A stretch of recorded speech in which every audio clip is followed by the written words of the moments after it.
These last 6 months have been incredibly challenging. So much is changing, and yet there are some things that will never change. We need God, and we need each other. Today I'll be speaking with Bill and Donna Burdick, who have been members here at Westside for over 40 years, and they will share how this global pandemic has impacted them and their family, and even helped them grow in faith.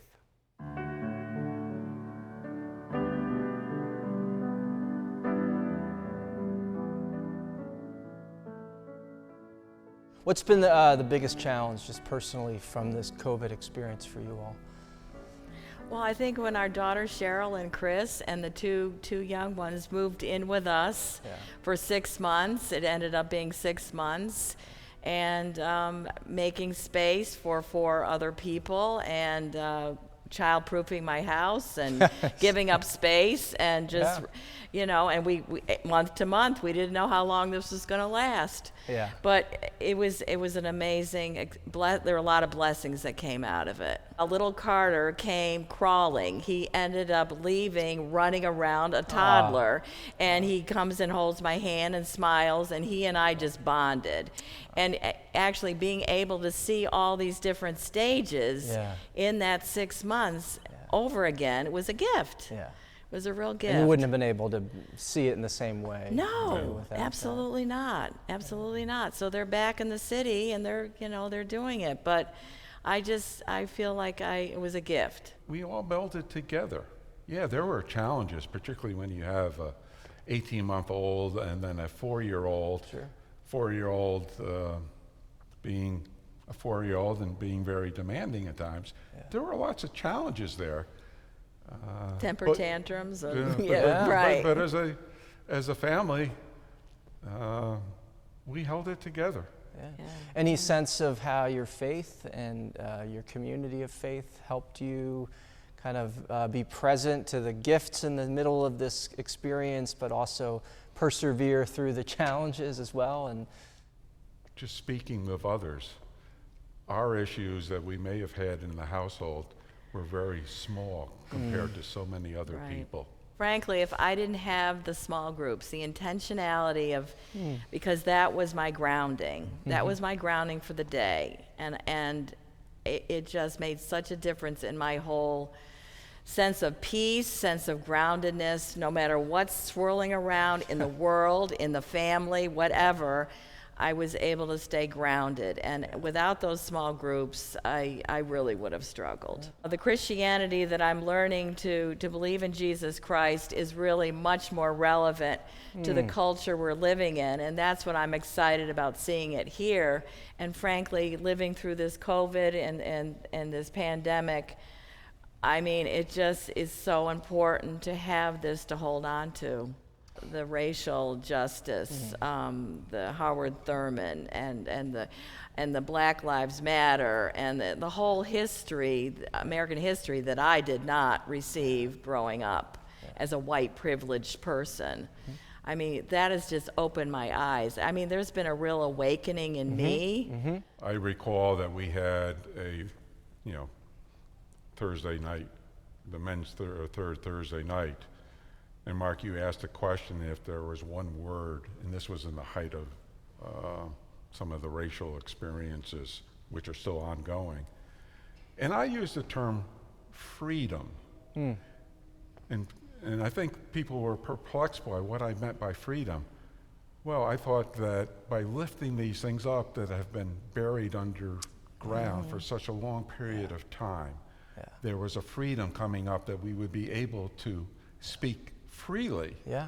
Well, there's a certain release in just being able, to talk about this and name it. And both of you were really open to these conversations, which are hard, and obviously people are in different places. But we'll also add, because our daughter is married to a Haitian, that adds a new visibility to it. Our granddaughter and grandson are biracial. We want to make sure that there is an appropriate world here.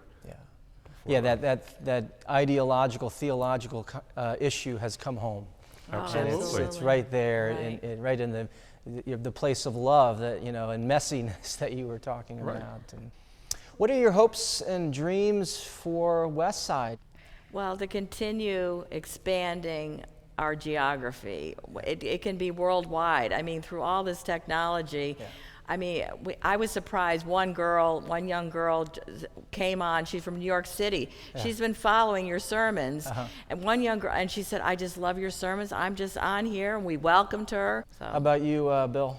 What are your hopes? Well, I'm going to focus on the word freedom again, the diversity that we are having within this congregation, which I'm going to say 10 years, 20 years, 30 years was not there. And that's a blessing. Yeah. We need to be open to everyone. When I felt intimidated 40 years ago, Yeah. and I was simply coming from a small town, Yeah. just think of someone who wasn't Caucasian at the time. You were a white male, and you I felt was a white intimidated. male, and I Yeah. felt intimidated to a certain extent. Is there anything that I didn't ask that you would have liked me to ask, or anything else that you want to share about, about anything we've talked about, or about Westside and our future?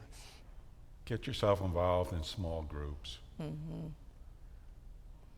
don't be afraid to be vulnerable. I have learned so much by being in the small groups. We as human beings all have difficulties. We have certainly gone through different challenges in our lives in many different ways.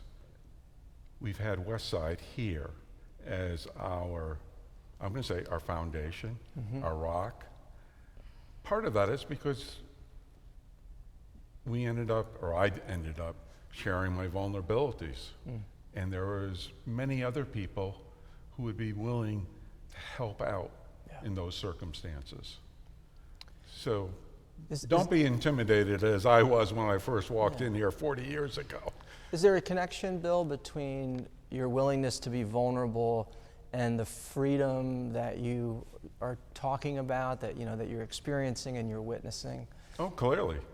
Because if you're not vulnerable, you're holding all of that within you for so long. Yeah. You don't want to share with anyone. And that ends up putting a burden on you, health-wise, mental-wise, etc. And so when you become vulnerable and you share that, there is freedom. There's a lifting from your shoulders. I'm still learning to be present for everyone. Yeah. I'm still on that journey.